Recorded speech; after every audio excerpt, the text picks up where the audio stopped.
So, another day, and this is on the streets of Barbès. Oh, this place has an interesting story, and something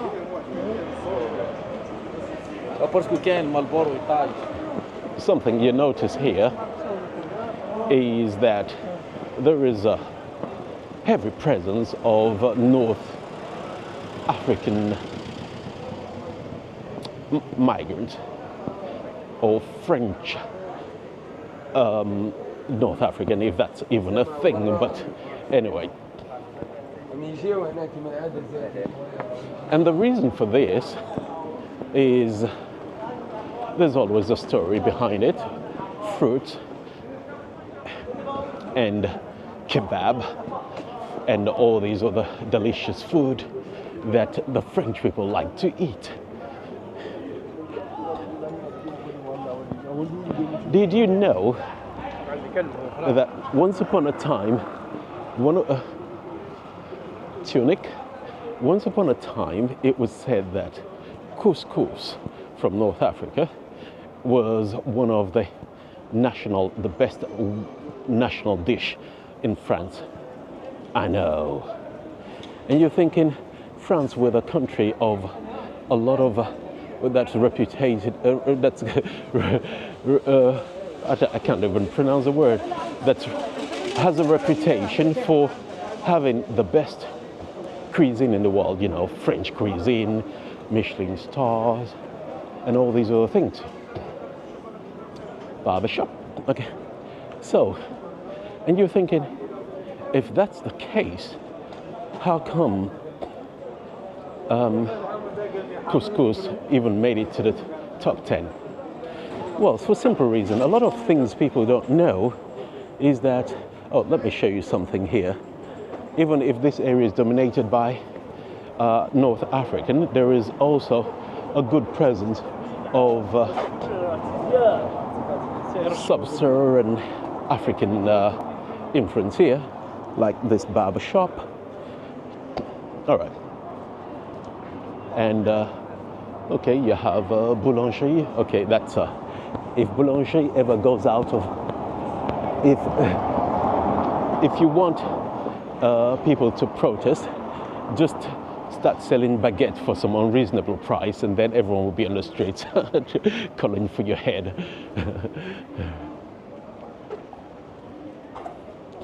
So these are the back streets of Barbès. You know, the train station is not too far from here. But anyway, so the North African presence in this area was it's due to what France did. You know, they went to Algeria, Morocco, Tunisia, and just said, hey, this is France, you need to speak French. And they were like, all right, if you insist, if we have to. So they did. And then World War II came. After so many years, World War II came, and everyone was like, Europe is broke, maybe we should go back home. And then the Algerians were like, we want our independence, and they fought France. And a lot of people died, you know, it's a war. The funny thing was that during the Second World War, a lot of Algerians actually fought with France, because France, they were considered French territory at the time. And then, you know, the wind changed, and everyone was like, all right, that's not going to happen. We need our independence. A lot of African countries started to ask for their independence. So we're getting to the main street now, and it's a bit busier. Wow, so many people. All right, that's delicious food. Oh, that's just I don't know what it is, but it looks delicious. That's the most important thing. It feels like Turkish pizza. But anyway, back to the story. So once the war started, all the African countries wanted out, and France really did not want them to leave. Because first of all, if you control the country, you also control the resources. More food. That looks delicious. Anyway, if you control the resource in the country, you control the riches, and you get the raw material, you send it back to France, and it gets processed here. And anyway, with all that happening,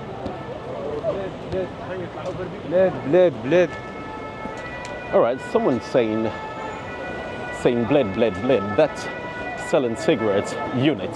So if you want to buy one single cigarette without buying the packet, that is where you go. A lot of people, well, it's a Saturday, so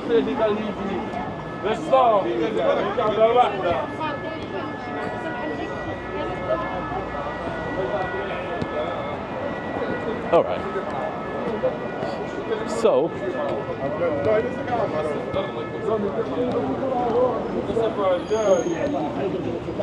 we're in Barbes Rochechouart.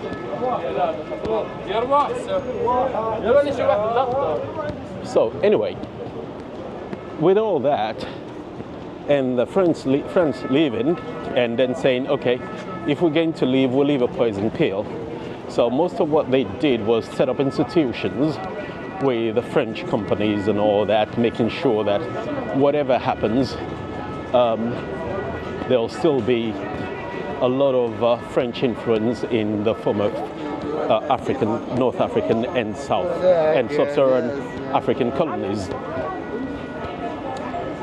So finally, here we are, years later.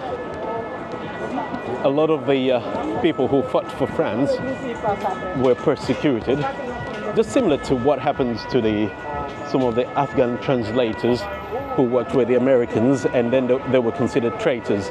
So most of them had to flee. And the same thing happened to those who actually supported France. Some of them decided to come to mainland France. And guess what?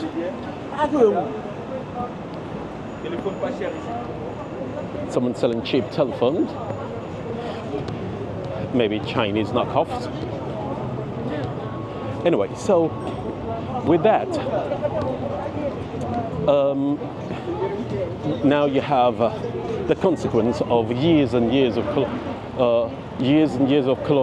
colonization.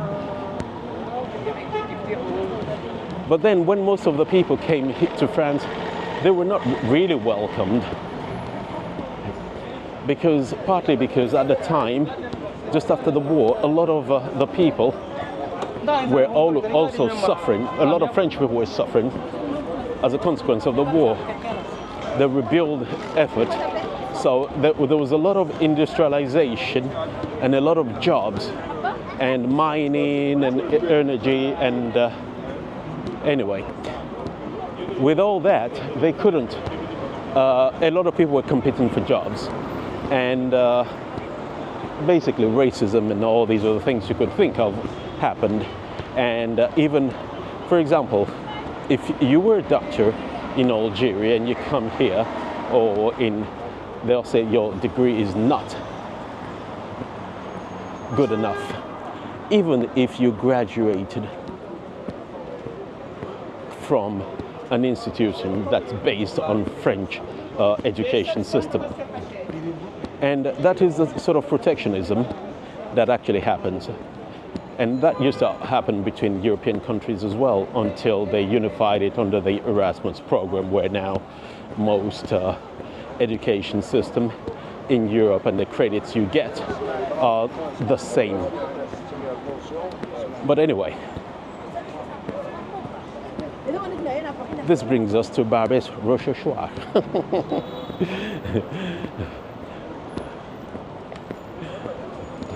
So So what you're seeing now is just a busy street, commerce, a lot of people going up and down.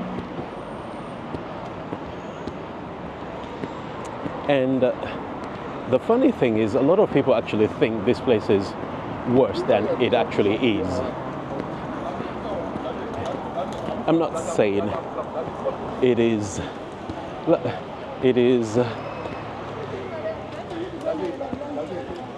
paradise, but so what happened was that the first generation that came to Paris and France in general had a very hard time integrating because they wouldn't let them integrate, racism and everything. And then as the years go by, the second generation also had difficulties integrating for a different reason. They grew up in France. Most of them only spoke French, and but then work-wise, it was hard for them to get jobs. But they had the same degrees, they had everything. But so most of them started to move away from like the small towns they were in and started moving to Paris, and that's how a lot more people ended up here in Barbès. And this is exactly the same thing that happened to a lot of the other French sub-Saharan black people, put it that way, Africans. And that's why when people come here, they say, oh, look at this, this is Africa.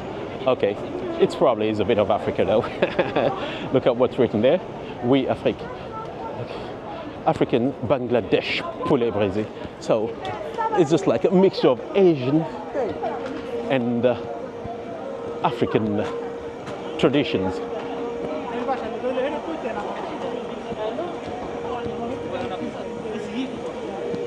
And the reason why all these places actually exist, for the same reason.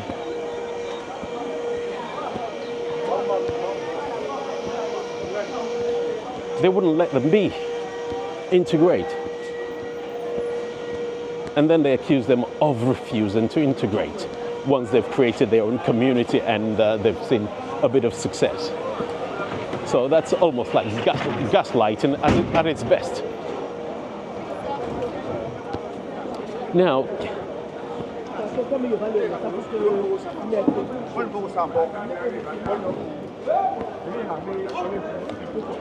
the problem with this is that people would want to say, oh, look at this, this is African culture. But the more you think about it, okay, to a certain degree, it is African culture, actually. But not, I think it's more like, so you can see the difference from one street to the other. Here, you've got sub-Saharan African food and market. And then when you go to the other side, it's more like northern African stores and kebab and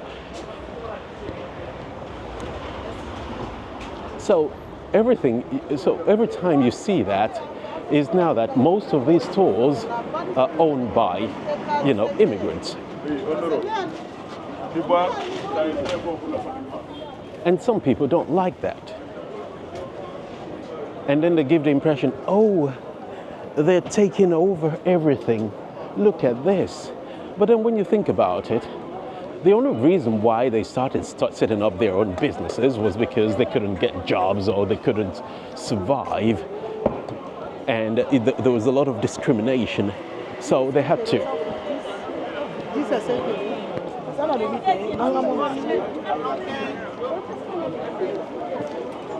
There is, this reminds me of if you know a bit of American history, there's something called the, what's it called? The Black Wall Street in the US, if you look up the history.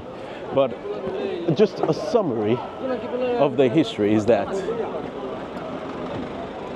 a lot of people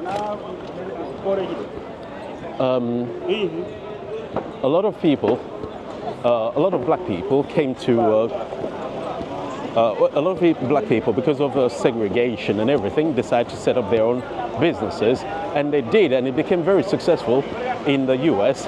And then someone sells sneakers, or what's it called, trainers on the hustle side. Oh, this is absolutely amazing.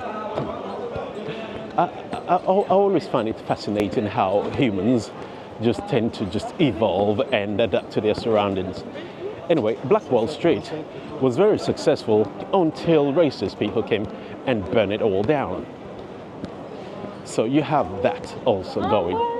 But here, when people criticize this area, some of the criticism are really rather valid. But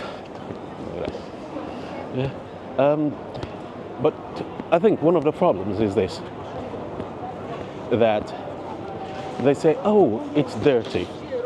Well, to a certain degree, it is, but it's not as bad as they want to make it. It's also a market. They clean up after, the busy day. Another thing, it's full of illegals. To a certain degree, it is true. But then, the problem is, I was just thinking about this colonialism. The whole idea of it is all about illegals, where someone comes into another country and just set up shop and say, "This is mine now." You see that?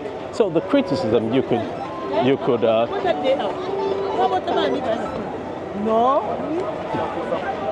the criticism you could have of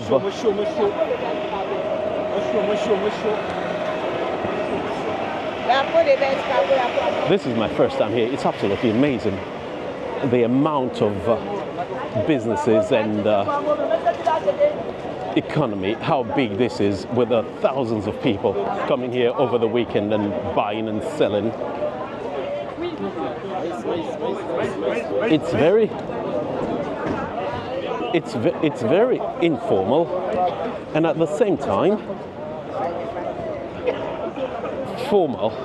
All right, now I'm just going to walk to the other side just to show you something about this enclave and what people, how different it is. We've just walked through part of the market. I don't even know where I am at the moment because it's that big.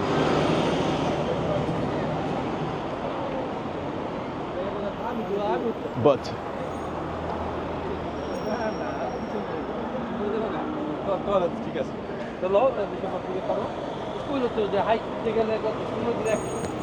the different languages spoken here is actually amazing, and the fact that not one particular country dominates, so you couldn't even say it's Chinatown as such. It is more like, I think, if you call it Little Africa, it would make a bit more sense, for the simple reason that it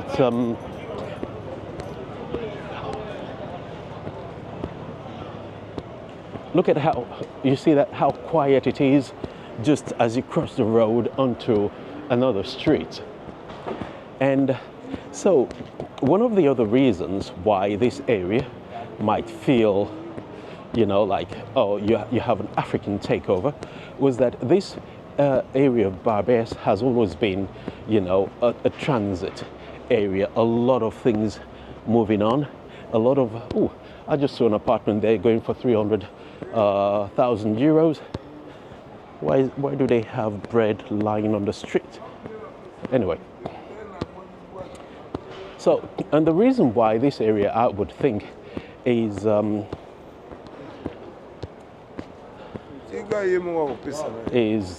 the way it is that it wasn't really a desirable area in the beginning, and over the years it's attracted a lot of immigrants from a French territories and colonies, and the reason why is that basically nobody really thinks about this area because, well, it's just it's not the best arrondissement.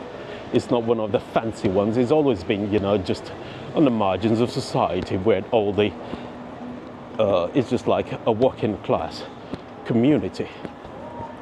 And then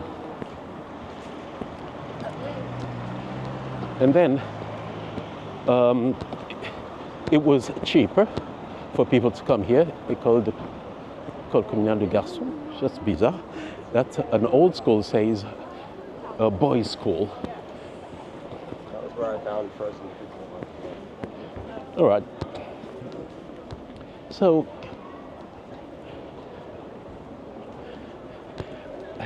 and another thing, okay, now you're here, you see a bit more tourists, and you're only like 2 or 3 minutes from, you know, the Barbes Rochechouart market. And so this is another thing I wanted to show, that when people show you the streets, they're like, oh, it's a takeover, Paris is just... But when you look at the square kilometers of where most immigrants are located,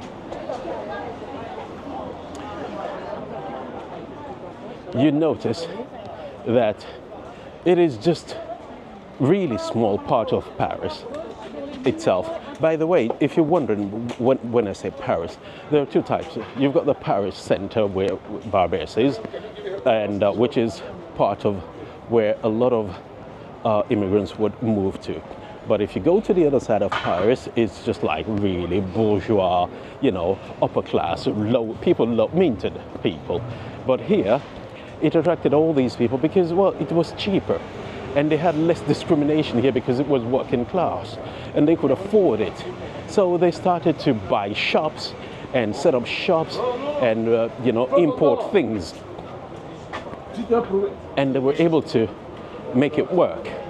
And now, when you come here on a Saturday and you've got loads and loads of people, you notice something interesting, is that most of the people actually don't live here. They just come shop because you can get food.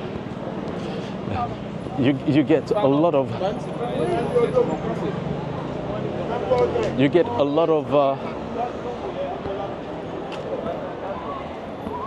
okay, this is the entrance to the Chateau Rouge.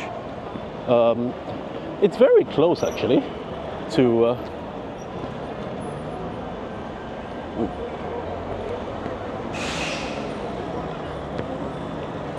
so yeah, all right.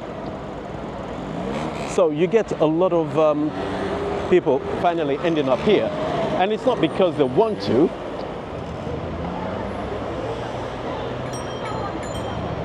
But because this was the only place they could afford. And now it's prospered, and then you get the detractors who wouldn't let them integrate coming to say, oh look, look at what they've done to Paris. This is not even Paris. This area has always been working class. It doesn't matter how they want to spin it now. It's just that it's becoming, I wouldn't say multicultural, because it's just a different atmosphere. A lot of the people coming here don't live here. They come by, do their shopping, and then go to wherever they live, because all the products you want to get, are here. So you're not going to complain. It's just that simple. So there isn't much you can do about that. Anyway, that is that.